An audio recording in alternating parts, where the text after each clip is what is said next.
Shalom, shalom, très chers téléspectateurs, que Dieu vous bénisse. Là où vous nous suivez, bien vous êtes dans CGC TV, croissé dans la grâce et dans la connaissance télévision avec le pasteur Jimmy Senga. Bien très chers téléspectateurs, aujourd'hui je suis venu clôturer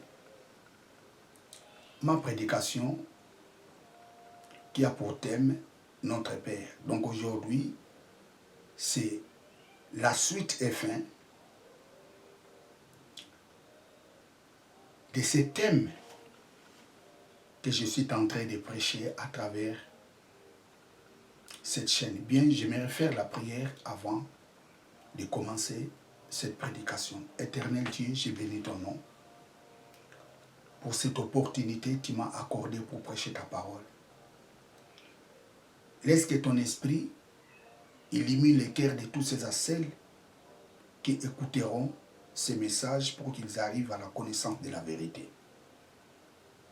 Je bénis ton nom au nom de Jésus. Amen. Praise God. Alléluia. Bien très chers téléspectateurs, comme je vous ai dit, le thème de cette prédication est intitulé Notre Père. Donc c'est la 10e partie, c'est la suite et fin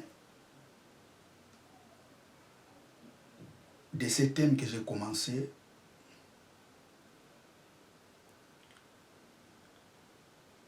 depuis les mois passés, si je ne me trompe pas. Donc, nous allons lire dans l'évangile de Matthieu, Matthieu chapitre 6, versets 9 à 13. Voici donc comment vous devez prier. Notre Père qui est aux cieux, que ton nom soit sanctifié, que ton règne vienne, que ta volonté soit faite sur la terre comme au ciel. Donne-nous aujourd'hui notre pain quotidien. Pardonne-nous nos offenses, comme nous aussi nous pardonnons à ceux qui nous ont offensés. Ne nous induis pas à tentation, mais délivre-nous du malin, car c'est à toi qu'appartiennent dans tous les siècles les règnes, la puissance et la gloire. Amen. Vous savez, très chers téléspectateurs, comme je vous ai dit, depuis le début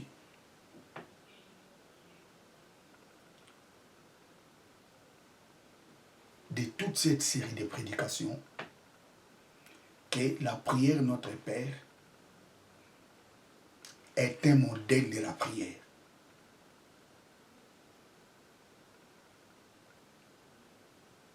La prière Notre Père est un échantillon de la prière.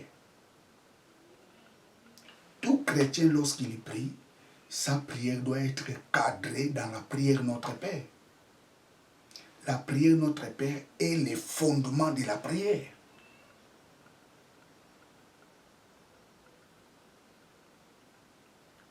Jésus dit, voici donc comment vous devez prier.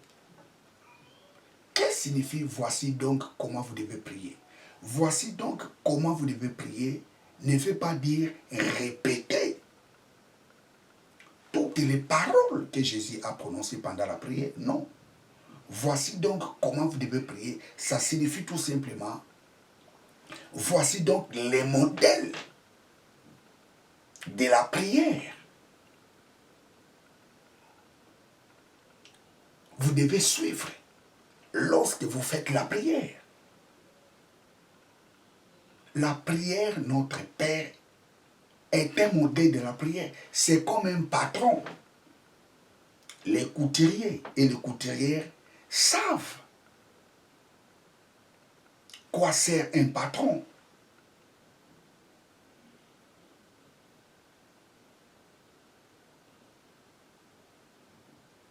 Praise God. La prière, notre Père, est un échantillon de la prière. La prière Notre Père est un modèle de la prière.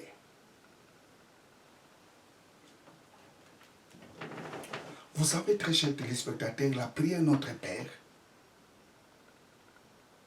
a eu un autre impact après la résurrection de Jésus. La prière Notre Père a eu un autre impact après la résurrection de Jésus.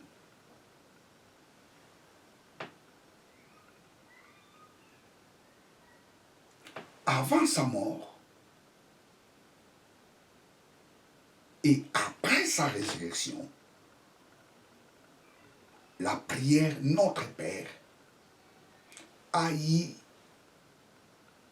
une autre dimension. Je vous donne un exemple. Avant sa mort, Jésus dit, lorsque vous priez, dites que ton règne vienne. Et Jésus, quand il était sur la terre, le règne de Dieu n'était pas encore venu. Et c'était normal qu'il puisse dire à ses disciples, lorsque vous priez, dites que ton règne vienne. Mais après sa résurrection, le règne de Dieu était venu en nous. Le règne de Dieu est en nous. Nous sommes dans son royaume.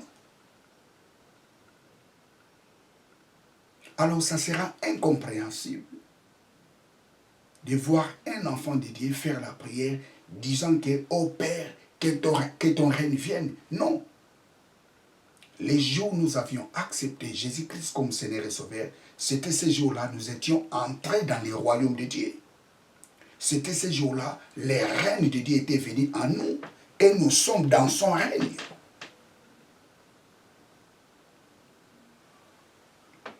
Colossiens, chapitre 1er, versets 12 à 13.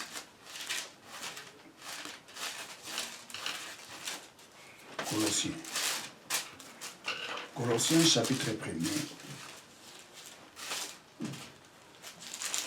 Colossiens, chapitre 1er, versets 12 à 13. Rendez grâce au Père qui nous a rendus capables d'avoir part à l'héritage des saints dans la lumière, qui nous a délivrés de la puissance des ténèbres et nous a transportés dans le royaume de son Fils, de son amour. Dieu nous a transportés dans le royaume de son Fils. Ça signifie les jours où nous avions accepté Jésus-Christ comme Seigneur et Sauveur, Dieu nous a transportés dans le royaume de son Fils. Dieu nous a transportés dans son règne. Nous sommes dans son règne. Le règne de Dieu est en nous.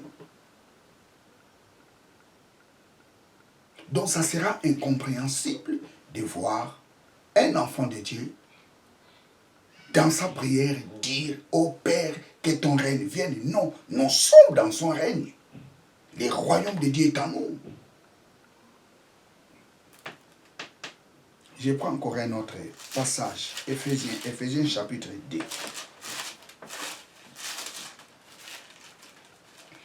Éphésiens chapitre 2, verset 18. Éphésiens 2, 18.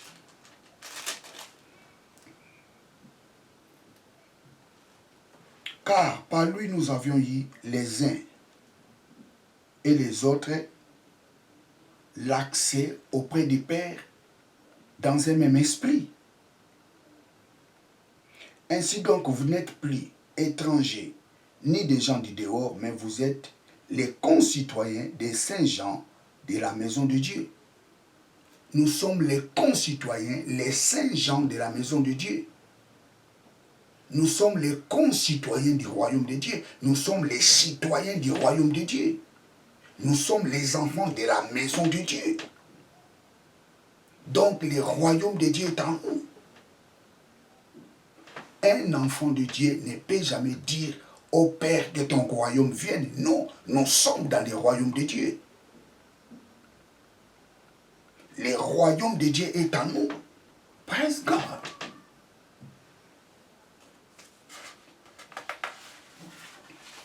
Voici donc comment vous devez prier. Praise God. Voici donc comment vous devez prier. Notre Père qui est aux cieux. Vous savez, très chers téléspectateurs, lorsque vous priez, vous devez savoir une chose, que Dieu est votre Père. C'est très important. C'est très important, vous sachiez cela, que Dieu est votre Père.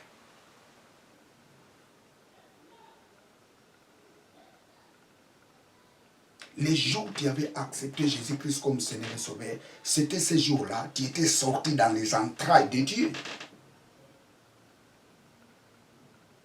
Qui est un vrai enfant de Dieu.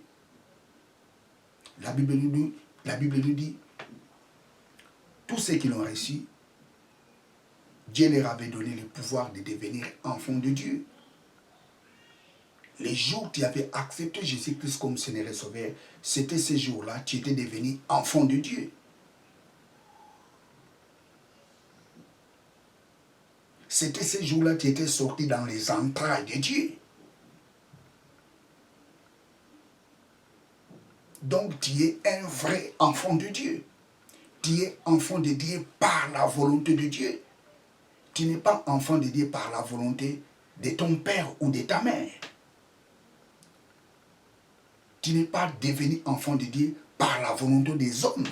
Tu es devenu enfant de Dieu par la volonté de Dieu.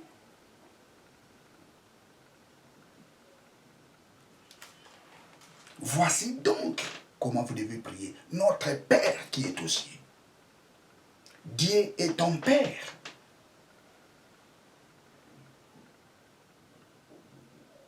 Praise God. Que ton nom soit sanctifié. Vous savez, lorsque vous faites la prière,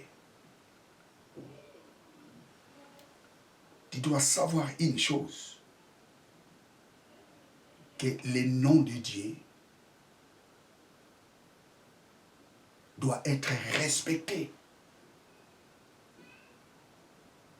Donc la prière, ce n'est pas un moment de blaguer. La prière est un moment, il faut prendre au sérieux. Pourquoi? Parce que le nom de Dieu doit être sanctifié pendant la prière. Le nom de Dieu doit être respecté dans la prière. Que ton nom soit sanctifié. Le nom de Dieu doit être sanctifié, respecté, honoré. Pourquoi? Parce que Dieu est saint.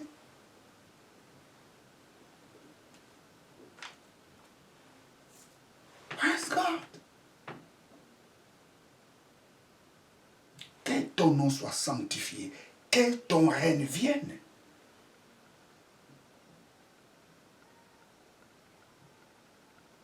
Praise God. Les jours où nous avions accepté Jésus-Christ comme Seigneur et Sauveur, c'était ces jours-là, le règne de Dieu était venu en nous, en Christ. Nous sommes dans le royaume de Dieu. Nous sommes les fils du royaume. Donc il est aberrant de voir un enfant de Dieu dire dans sa prière, ô Père, que ton règne vienne. Non, tu ne peux pas dire ça. Tu es dans son règne, tu es dans son royaume. Que ton règne vienne, ça signifie tout simplement, lorsque vous priez, tu dois prier comme un fils du royaume. Tu dois faire la prière comme un enfant qui vit dans le royaume de Dieu. Que ton règne vienne. Non.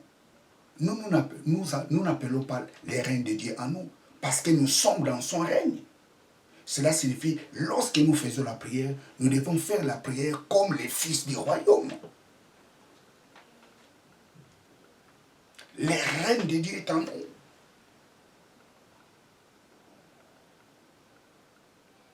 Nous allons lire Romains chapitre 5, verset 17.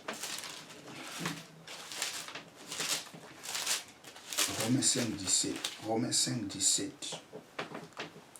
Si par l'offense d'un seul, la mort a régné par lui seul, à plus forte raison, ceux qui reçoivent l'abondance de la grâce et les dons de la justice régneront-ils dans la vie par Jésus-Christ lui seul? Si la mort a régné,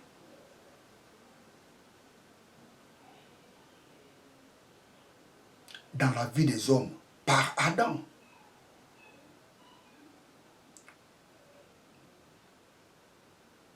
et nous régnons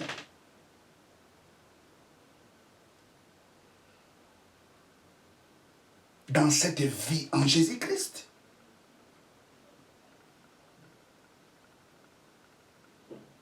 Nous régnons en Jésus-Christ.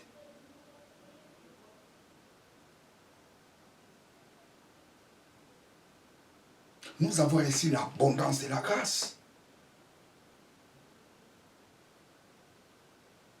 L'abondance de la grâce est en nous.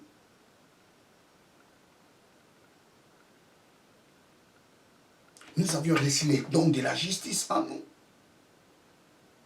Et nous régnons dans cette vie en Jésus-Christ.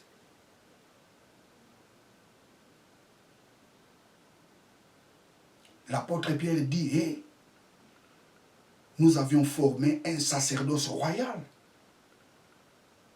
Nous sommes les fils du royaume. Nous sommes des rois sacrificateurs.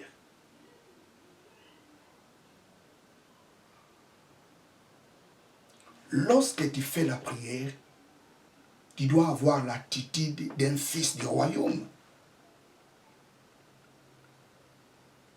Tu ne peux pas appeler le royaume de Dieu de venir en toi. Pourquoi? Parce que tu es dans le royaume. Tu es le fils du royaume. Tu es dedans, tu es dans le royaume.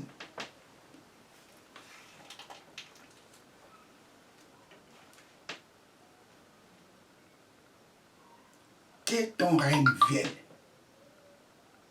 Que ton règne vienne, ça signifie tout simplement, lorsque vous priez, tu dois avoir l'attitude d'un fils du royaume.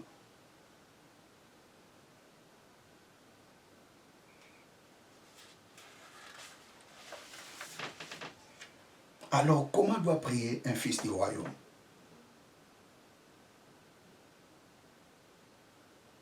Un fils du royaume, lorsqu'il fait la prière, il ne peut pas dire au Père, je viens devant toi. Non. Un fils du royaume ne peut pas dire ça. Ô Père, me voici encore devant toi. Non. Éphésiens chapitre 2, verset 18. La Bible nous dit, nous avons eu l'accès devant sa présence. Les jours où nous avions accepté Jésus-Christ comme Seigneur et Sauveur, c'était ces jours-là nous avions eu l'accès dans sa présence. 24 heures sur 24 heures, nous sommes devant la présence de Dieu.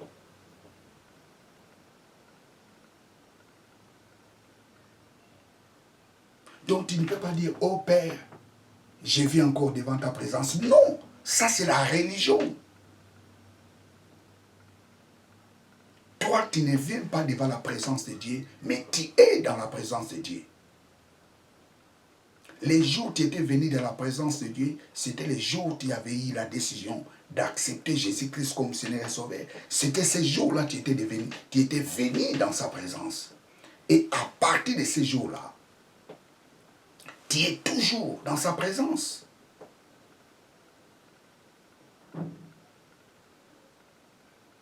Dans ta maison, tu es devant la présence de Dieu. Même quand tu dors, tu es devant la présence de Dieu. Même quand tu manges, tu es devant la présence de Dieu. Quand tu conduis la voiture, tu es devant la présence de Dieu. Lorsque tu es au travail, tu es devant la présence de Dieu. Nous avons eu l'accès dans sa présence. 24 heures sur 24 heures, nous sommes devant la présence de Dieu.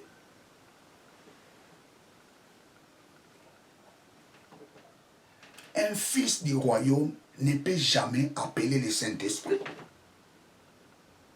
Vous savez, plusieurs personnes aujourd'hui dans des églises, oh maintenant nous allons appeler le Saint-Esprit de venir à nous. Ça c'est la religion. Tu ne peux pas appeler le Saint-Esprit de venir en toi.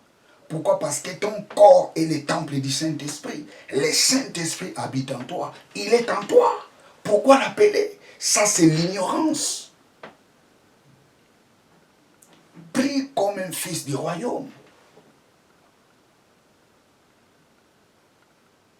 Nous allons lire Jean chapitre 14. Jean chapitre 14, verset 16. Jean 14, 16. Praise God. Et moi, je prierai le Père, et il vous donnera un autre consolateur, afin qu'il demeure éternellement en vous. Afin qu'il demeure éternellement en vous. Le Saint-Esprit demeure en toi éternellement. Mais pourquoi l'appeler? Oh, maintenant nous allons appeler le Saint-Esprit. Ça, c'est la religion. Ton corps est le temple du Saint-Esprit. Le Saint-Esprit habite à toi éternellement. Le Saint-Esprit n'est pas en toi momentanément, mais il habite à toi éternellement. Jean chapitre 14, verset 16. Un fils du royaume ne peut pas dire « Oh Dieu, bénis-moi ». Oh, maintenant nous allons prier et que Dieu puisse nous bénir. Ça c'est la religion, c'est l'ignorance. Pourquoi? Parce que la Bible nous dit, Dieu nous a bénis de toutes sortes de bénédictions spirituelles en Christ. Les jours où nous avions accepté Jésus-Christ comme Seigneur et Sauveur, c'était ces jours-là, Dieu nous a bénis de toutes sortes de bénédictions spirituelles.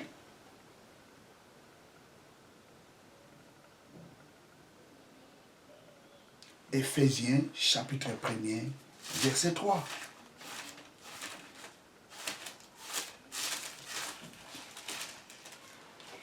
Éphésiens chapitre 1er, verset 3. Béni soit Dieu le Père de notre Seigneur Jésus, qui nous a bénis de toutes sortes de bénédictions spirituelles dans les lieux célestes en Christ. Dieu nous a bénis de toutes sortes de bénédictions spirituelles en Christ.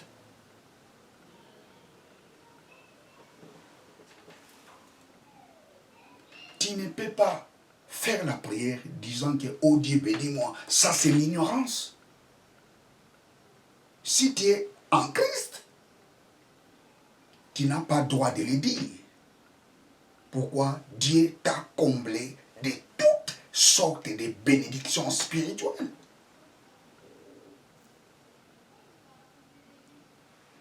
Praise God. Un fils du royaume ne peut pas faire la prière disant que oh Dieu, donne-moi l'argent. Non. Un fils du royaume ne peut jamais dire cela. 1 Corinthiens, chapitre 3, verset 21, verset 22.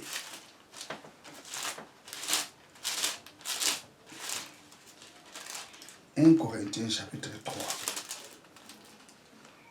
verset 21 à 22. 1 Corinthiens, chapitre 3, verset 21 à 22. Que personne donc ne mette sa gloire dans des hommes, car tout est en vous. Car tout est en vous. Je relis. Que personne ne mette sa gloire dans des hommes, car tout est en vous. Tout est en vous. Je reprends encore. Tout est en vous. Verset 22. Soit Paul, soit Apollos, soit Céphas, soit le monde, soit la vie, soit la mort, soit les choses présentes, soit les choses à venir. Verset 23. Tout est en vous et vous êtes à Christ et Christ est à Dieu. Tout est en vous. Tu ne peux pas demander Dieu l'argent. Pourquoi lui demander de l'argent? Dieu t'a tout donné. Ton problème, c'est de déclarer ce que tu es devenu en Christ. Praise God. Déclare ce que tu es devenu en Christ.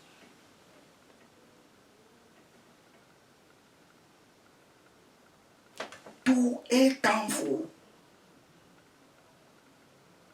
La vie, la mort, les choses présentes, les choses à venir, tout est en vous. Ça signifie qu'il y a la clé.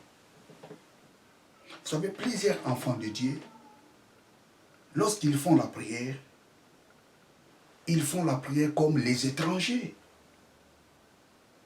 Ils ne font pas la prière comme les fils du royaume. Nous allons relire encore Ephésiens chapitre 2, verset 19. Ephésiens 2, 19.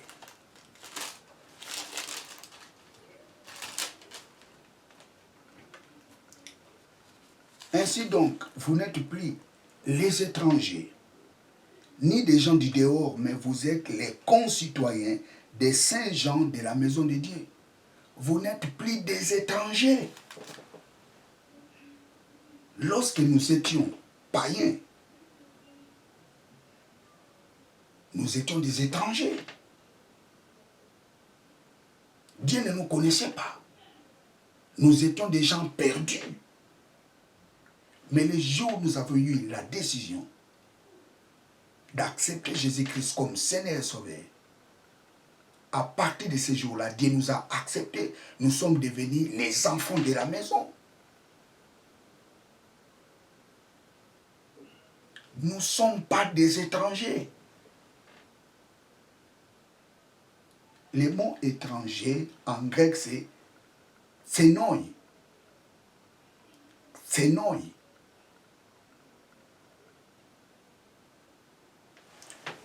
Je vais l'écrire en hébreu.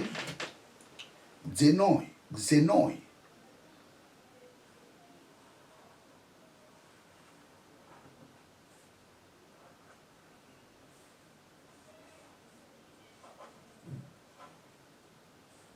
Qui signifie, xénoi signifie immigré.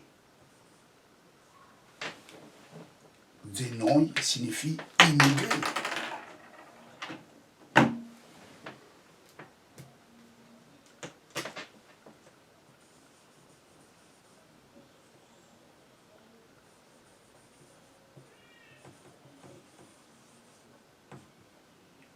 Immigré.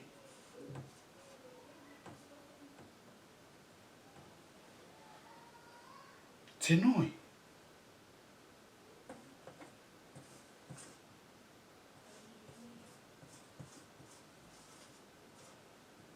Ça, c'est en grec. Français.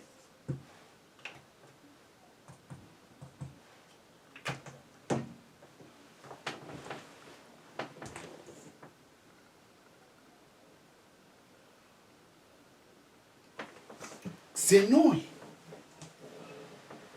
qui signifie immigré.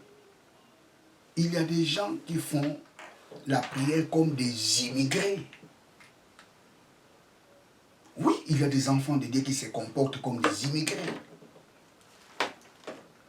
Aujourd'hui, ils croient, demain, ils ne croient pas. Aujourd'hui, ils croient, demain, ils ne croient pas. Aujourd'hui, ils croient, demain, ils ne croient pas. C'est comme des immigrés.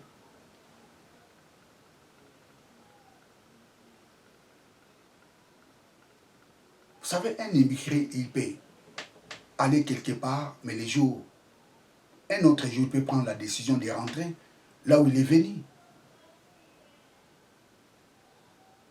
Et Dieu nous dit, hé, vous n'êtes pas les immigrés. Parce que le mot xénoi a été traduit par étranger. Mais dans son vrai sens grec, ça signifie immigré.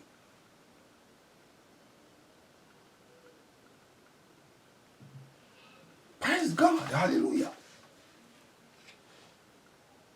Les fils du royaume ne disent pas à Dieu, Dieu délivre-moi. Vous savez, il y a des enfants de Dieu dans la prière. Oh Dieu, délivre-moi. Dieu, délivre-moi. Un enfant de Dieu ne peut jamais dire ça.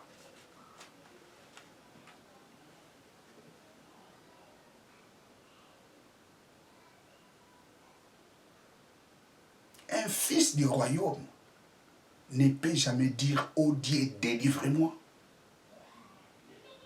Vous savez pourquoi?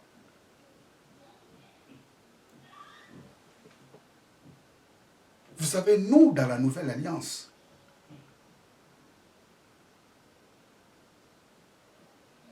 nous célébrons ce que Christ a fait en nous. La Nouvelle Alliance, c'est, ou je dirais, c'est une période de l'accomplissement.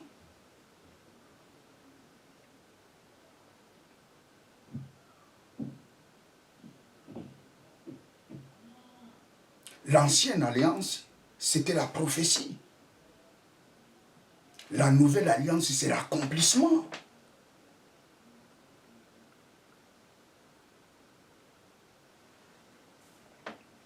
Vous savez, il y a la différence entre réclamer et proclamer. On réclame la chose qu'on n'a pas. Mais on proclame la chose qu'on a. Les chrétiens ne réclament pas la délivrance, mais les chrétiens proclament la délivrance. Nous proclamons notre délivrance.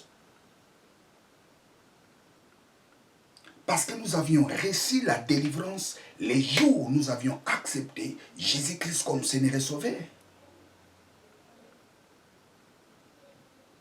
Alors, à la place de dire « Oh Dieu, délivre-moi », il faut dire « Oh Papa, merci parce que tu m'as délivré. Oh Papa, merci parce que je suis libre. Oh Papa, merci parce qu'il n'y a plus de condamnation en moi. »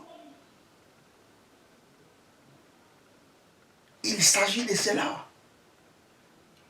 Les chrétiens ne réclament pas les choses à Dieu, mais les chrétiens proclament ce qu'ils sont devenus en Christ.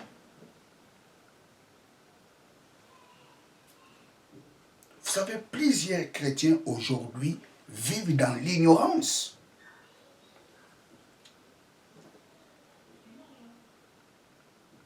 Praise God. Prie comme un fils du royaume.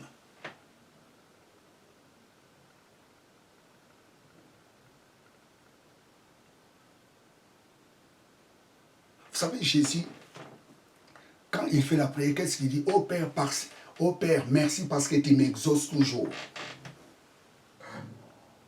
Jésus n'avait pas dit, oh Père, exauce-moi. Non, il n'avait pas dit ça. Il dit directement, oh Papa, merci parce que tu m'exauces toujours. Voilà comment prient les fils du royaume.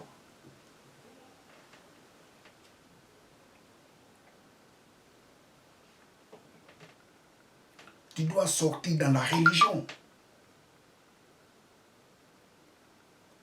J'aime beaucoup la parole de Kel Osborne. Le christianisme est un style de vie dynamique. Le christianisme n'est pas la religion. Le christianisme est une vie. Nous vivons le christianisme en nous. Nous vivons la vie de Christ en nous. Paul dit, si je vis, ce n'est plus moi qui vis, c'est Christ qui vit en nous.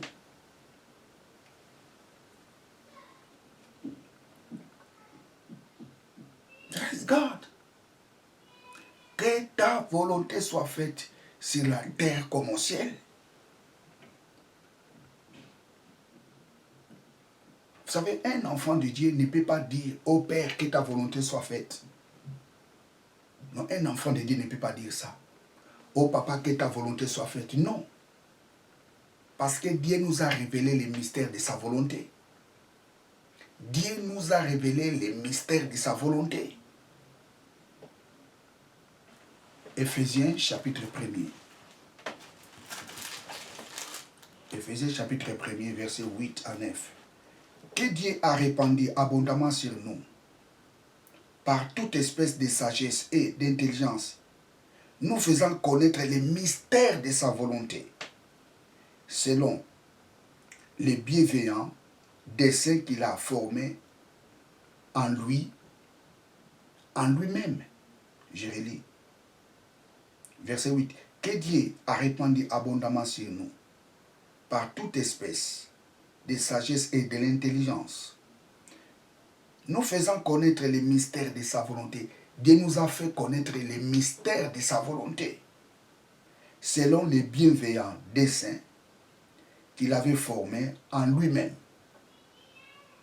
Dieu nous a révélé les mystères de sa volonté. Alors si Dieu t'a révélé sa volonté, pourquoi dire au Dieu que ta volonté soit faite? Vous savez, quand quelqu'un dit au Père que ta volonté soit faite, je peux dire que c'est un aveu d'échec. Jésus avait dit que ta volonté soit faite. Jésus connaissait la volonté de Dieu. La volonté de Dieu qu'il devrait mourir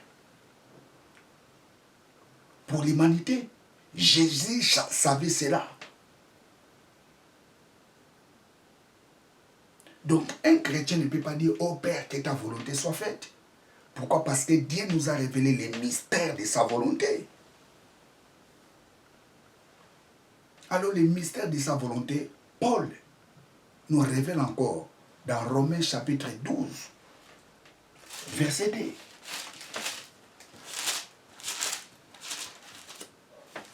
Romains 12, 2.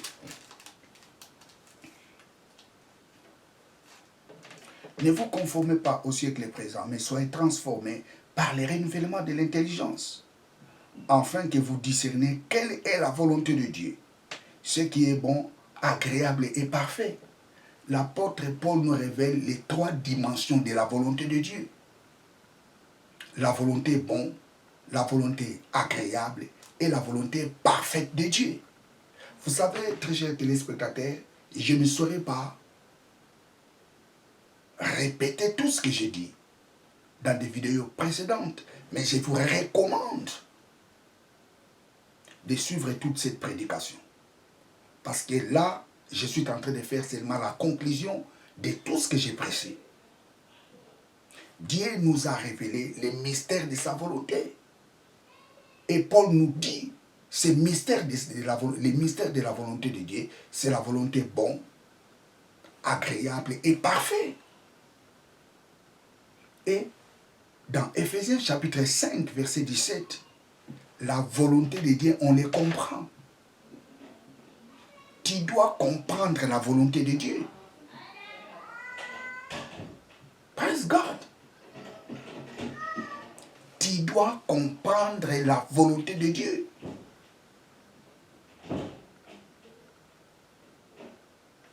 Éphésiens chapitre 5, verset 17. Éphésiens 5, 17. C'est pourquoi ne soyez pas inconsidérés, mais comprenez quelle est la volonté de Dieu. Tu dois comprendre la volonté de Dieu pour ta vie. Tu dois comprendre la volonté de Dieu pour ton avenir. Tu dois comprendre la volonté de Dieu pour tes enfants. Le diable ne peut pas imposer sa volonté dans ta vie. Tu dois vivre la volonté de Dieu dans ta vie. Mais pour vivre cette volonté, tu dois les comprendre.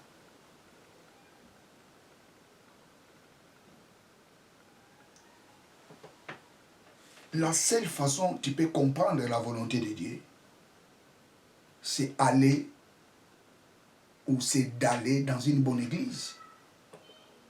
Là où on vous enseigne correctement la parole de Dieu. Parce que la volonté de Dieu se trouve dans la Bible. C'est dans ces livres qu'on trouve la volonté de Dieu. Je peux vous surprendre. La Bible n'est pas la parole de Dieu, mais la Bible a la parole de Dieu. Dans la Bible, il y a la parole de Dieu. Mais toute la Bible n'est pas la parole de Dieu. La Bible a la parole de Dieu. C'est très important.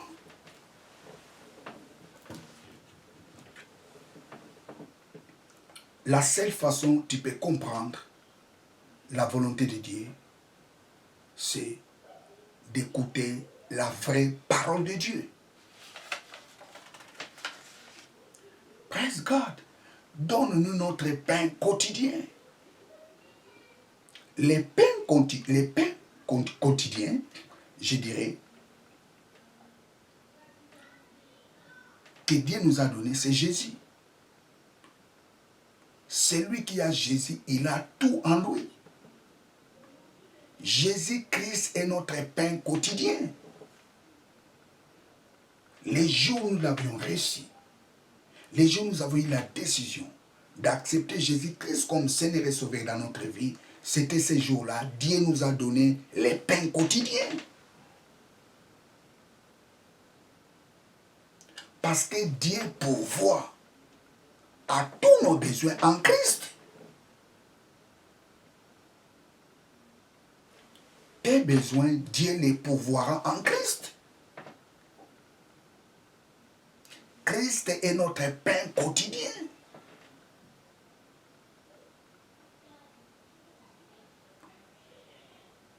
Praise God, alléluia.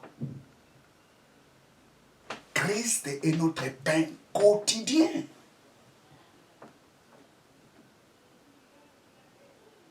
Celui qui a Christ en lui, il a tout.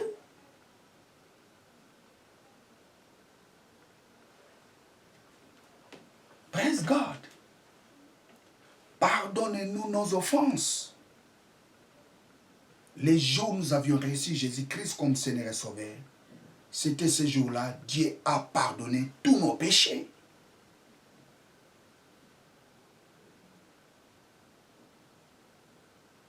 Devant Dieu, nous sommes saints, nous sommes justes, nous sommes parfaits. Parce que lorsque Dieu nous regarde, il voit Christ en nous. Parce qu'il a effacé nos péchés une seule fois pour toutes. Par le sang de Jésus. Nous sommes saints devant Dieu. Nous sommes parfaits devant Dieu. Nous sommes justes devant Dieu.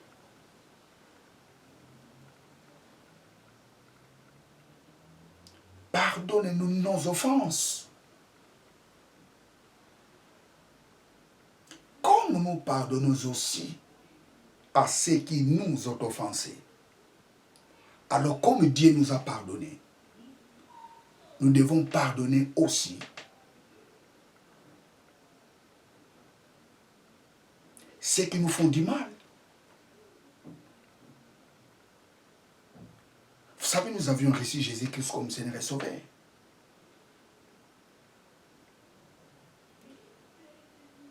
Lorsque nous branchons à gauche ou à droite, lorsque nous demandons pardon à Dieu, Dieu nous pardonne. Alors comme Dieu nous pardonne, nous devons aussi pardonner ceux qui nous font du mal. Celui qui ne pardonne pas, Dieu aussi ne les pardonnera jamais. Dieu pardonne celui qui pardonne. Dans la vie quotidienne, nous devons apprendre à pardonner les gens. Pourquoi? Parce que Dieu aussi nous pardonne. Celui qui ne pardonne pas, Dieu aussi ne les pardonnera pas. Oh non, moi je ne peux pas lui pardonner. Le sacrifice de Christ me suffit, oui. Le sacrifice de Christ te suffit, c'est vrai.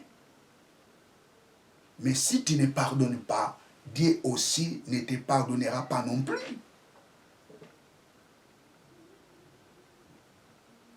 Oh, je ne saurais pas répéter tout ce que j'ai dit dans la prédication précédente.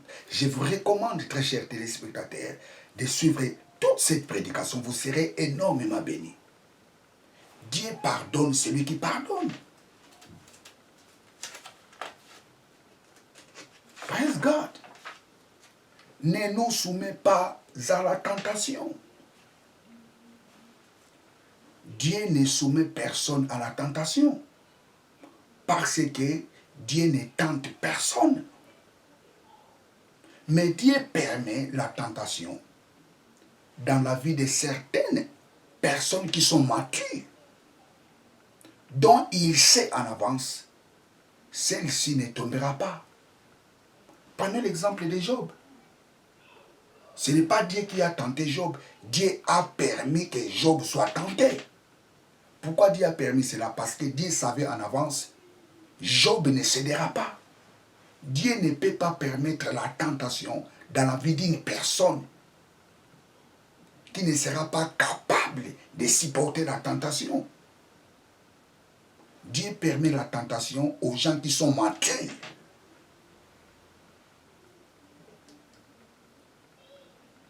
Vous savez, il y a la différence entre la tentation et l'examen, ou je dirais l'examination. Vous savez, en grec, ces deux mots sont différents. Peirasmos et dokimazo. Je vais les écrire. Peirasmos.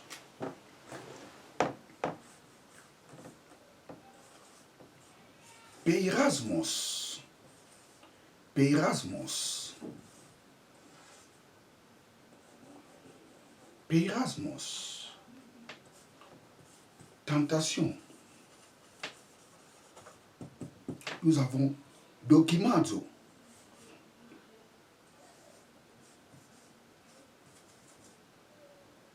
Dokimazo. Qui signifie mettre à l'examen, mettre à l'épreuve, ou l'examen, l'examination.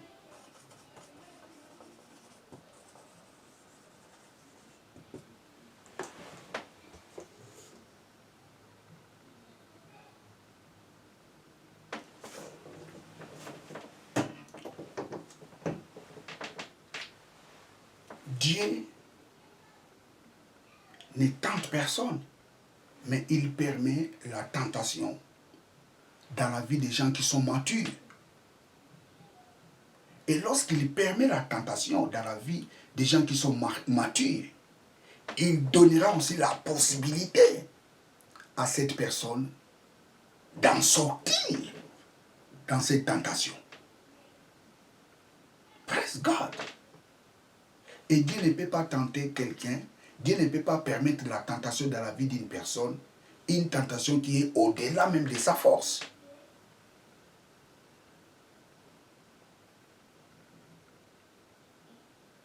Praise God. Et il y a aussi une chose, Dieu met à l'épreuve ses enfants. Dieu met à l'épreuve ses enfants pour voir si ces enfants ont atteint la maturité. Vous savez, Dieu a mis les enfants d'Israël à l'épreuve.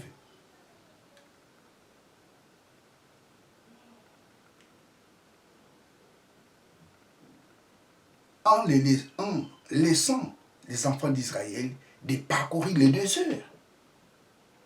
Et dans le désert, les enfants d'Israël ont vu des choses. Et Dieu a dit, je vous ai mis à l'épreuve pour voir si vous allez garder toujours mes commandements. Dieu met à l'épreuve ses enfants pour voir s'ils garderont toujours leur foi.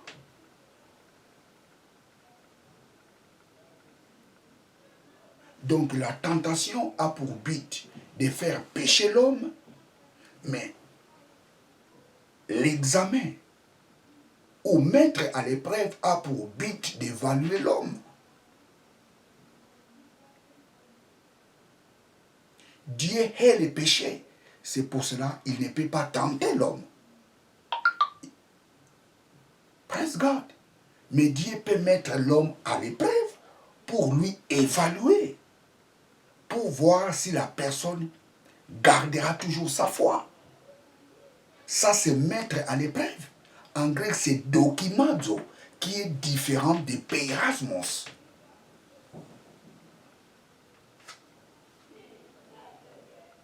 Praise God.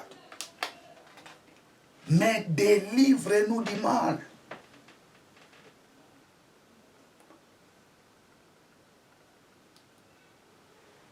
Les jours où nous avions reçu Jésus-Christ comme Seigneur et Sauveur, c'était ces jours-là, Dieu nous a délivrés du malin. Aucun enfant de Dieu est entre les mains du diable. Vous savez, aujourd'hui, les gens vont aller chercher la délivrance. C'est incompréhensible.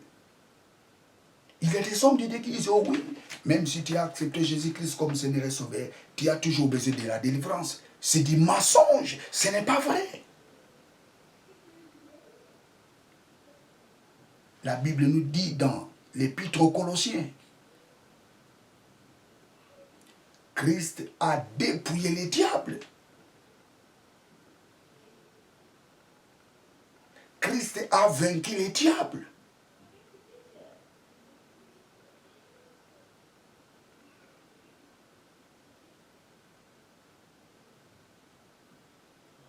Mais délivre-nous du mal.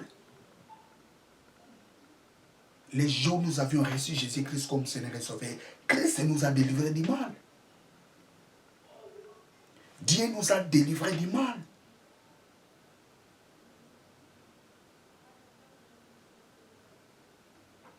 Praise God, hallelujah.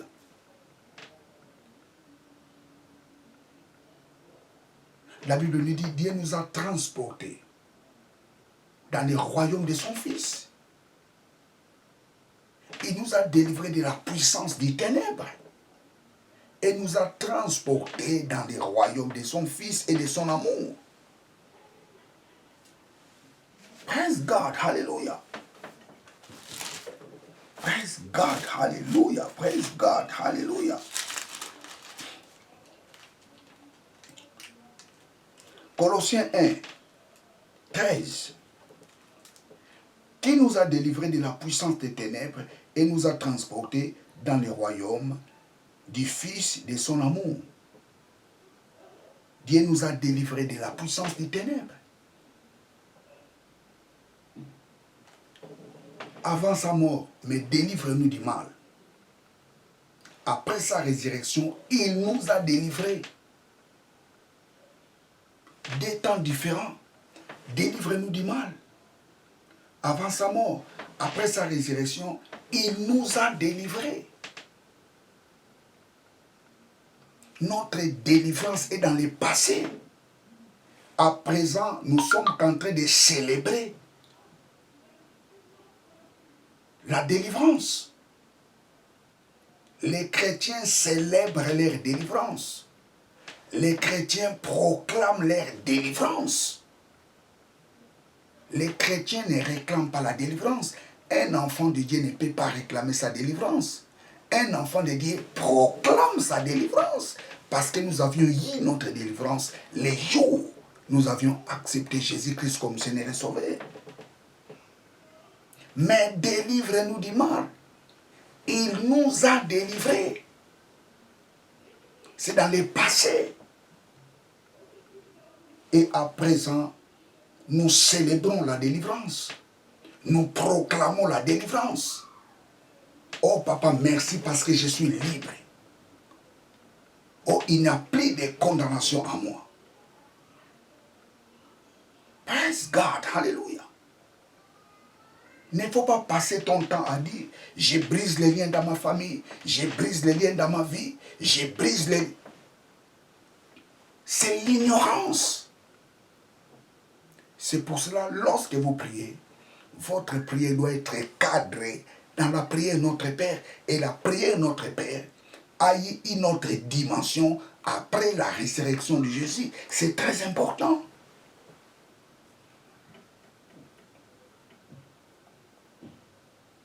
Praise God, hallelujah. La prière Notre Père est le fondement de la prière. La prière Notre Père est la base de la prière. La prière Notre Père est un échantillon de la prière. Voici donc comment vous devez prier.